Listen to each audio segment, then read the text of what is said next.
pagi semuanya. Anggap aja ini pagi. Ya. Sebelum acara ini kita mulai, marilah kita berdoa terlebih dahulu. Berdoa dimulai.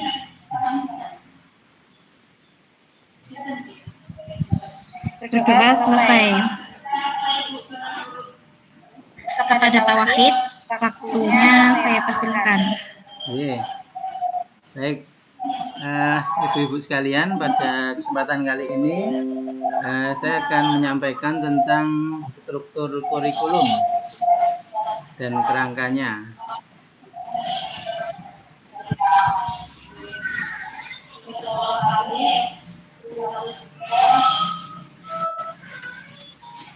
PPT-nya sudah terlihat belum?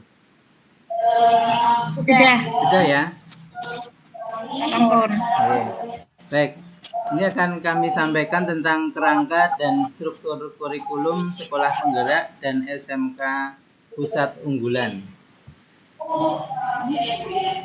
Jadi kerangka dasar kurikulum yaitu peningkatan kualitas pendidikan membutuhkan penyesuaian kurikulum dan pembelajaran. Maka dilakukan penyesuaian pengorganisasian pembelajaran di sekolah penggerak dan SMK pusat unggulan.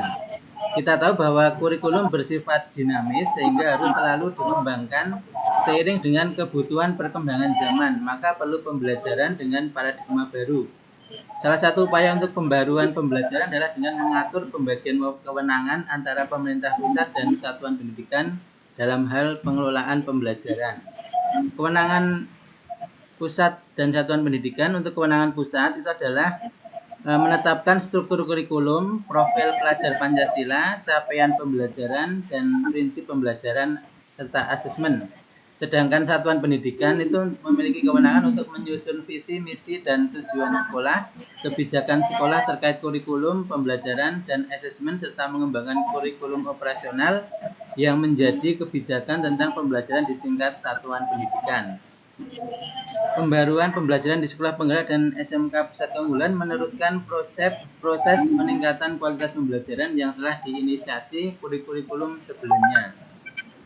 Di antaranya harus berbasis kompetensi, kemudian pembelajaran yang fleksibel, serta yang baru adalah karakter Pancasila. Kalau yang sebelumnya ada penguatan pendidikan karakter, maka ini namanya sekarang karakter Pancasila. Nah, untuk berbasis kompetensi, ini pengetahuan, keterampilan, dan sikap dirangkaikan sebagai satu kesatuan proses yang berkelanjutan sehingga membangun kompetensi yang utuh dinyatakan sebagai capaian pembelajaran.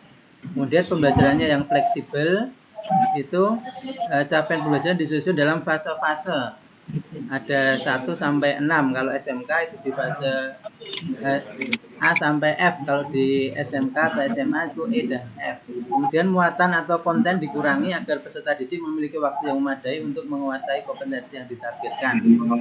Kemudian karakter Pancasila itu ada keimanan, kemudian kebinekaan yang bergotong royong, kemandirian, kreatif, benalar kritis, dan lain sebagainya.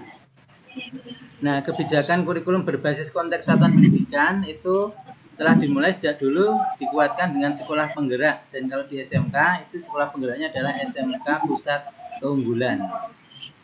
Kemudian kurikulum itu harus punya struktur minimum, otonom, sederhana, dan gotong royong. Nah, ini semua diharapkan itu bisa menjadikan penguatan literasi dan numerasi yang membutuhkan pembelajaran yang efektif dan menyeluruh di semua mata pelajaran. Jadi literasi dan numerasi ini tidak hanya menjadi tanggung jawab mata pelajaran matematika dan bahasa Indonesia, tetapi ini merupakan kemampuan memahami informasi berupa teks yang dipadukan dengan grafik, dibangun melalui beberapa mata pelajaran. Nah, ada perubahan penataan mata pelajaran. Kalau yang dahulu ada muatan nasional, muatan kewilayahan, dan muatan peminatan kejuruan, maka di struktur kurikulum yang baru ini hanya ada 2, yaitu muatan umum dan muatan kejuruan. Matematika pun dengan bahasa Inggris itu hanya diajarkan di kelas 10 yang sama dengan SMA, sedangkan di kelas 11 dan 12 matematika menjadi matematika terapan atau matematika kejuruan, sama seperti bahasa Inggris. Kemudian jumlah jam mata pelajaran yang tertera dalam struktur kurikulum itu merupakan jumlah jam pelajaran minimal. Kemudian ada juga mata pelajaran logika dan teknologi digital. Kemudian fisika, kimia, ya, IPS itu jadi satu mapel tersendiri. Nah, untuk matematika yang perlu kita cermati, nanti jamnya di kelas 10 tetap 4 jam, ya, tetapi di kelas 11 dan 12, ini untuk matematika kejuruan, ini di kelas 11 hanya 3 jam, di kelas 12 juga hanya 3 jam, itu pun hanya semester dasar atau semester 5, karena semester 6-nya dipakai untuk PKL. Nah, ini menjadi pembahasan yang menarik nanti bagaimana pendapat Bapak Ibu sekalian dengan perubahan ini. Ini yang bisa kita sampaikan sebagai pengantar. Untuk selanjutnya silahkan kalau ada pendapat atau semacam pemikiran yang lain tentang adanya kurikulum yang berbeda ini, kami persilahkan. Saya Pak mau bertanya. Tadi yang slide terakhir, coba ditampilkan Pak. Terakhir, ya? Yang sebelum terima kasih. Ya. Sebelum terima kasih. Ya. Ini nggih. Ya, di situ kan jumlah A sama B-nya 38, 42, 42, 44. Bentar. Kalau ada beberapa mapel ditambah jamnya, apakah boleh nantinya dalam prakteknya? Misalkan satu minggu kan pelajarannya 46 sampai 48 jam. Yeah. Kalau mapel tertentu ditambahi jamnya, boleh tidak? Ya, ini sesuai ketentuan yang sebelumnya tadi. Ini yang ketentuan ketiga ini jumlah jam pelajaran yang tertera dalam struktur kurikulum merupakan jumlah jam pelajaran minimal. Jadi minimal harus disampaikan yang tadi itu. Nah, kemudian kalau mau menambah yang diinginkan, ya disesuaikan, itu bisa saja. Tapi pengaturannya silahkan dari satuan pendidikan untuk bisa mengkolaborasikan sehingga nanti tidak membebani peserta didik. Saya kira seperti itu, Bu Fitri. Kalau bahasa Jawa itu ada nggak ya Pak ya? Kalau yang baru ini nggak ada, Bu. Adanya ini ya. Nah, ini yang umum ini. Jadi sejarah sama seni ini yang ada di sini. Oke. Gitu. Kalau ditambahkan bahasa Jawa boleh tidak? Nah, itu kalau jamnya masih cukup dan tidak membebani siswa, itu saya kira bisa sebagai muatan lokal gitu kan? Iya, muatan lokal. Saya kira seperti itu, Bu. Oke, Pak. Terima kasih. Bu Novi ada tambahan? Sementara tidak dulu. Kalau tidak ini bisa kita cukupkan untuk pembahasan tentang struktur kurikulum. Ya. Gimana, Bu? Iya, sebentar Pak Walid. Untuk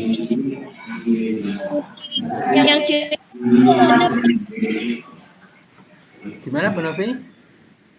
Kalau yang ciri khusus ada pada itu di situ. Ciri khusus. Iya. Adanya ini mata pelajaran yang umum. Umum ya. Oke. Oh iya iya. Iya enggak apa-apa. Enggak apa-apa.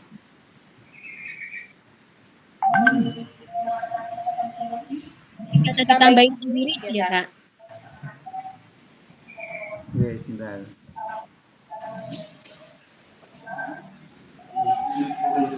Nah, jadi ini yang ada ini adalah mata pelajaran umum, agama dan budi pekerti, kemudian PKN masih ada, pendidikan Pancasila dan kewarganegaraan. Kemudian bahasa Indonesia, matematika, bahasa Inggris, jasmani dan olahraga, sejarah dan seni. Ini yang umum hanya ini, Bu. Kalau yang kejuruan tadi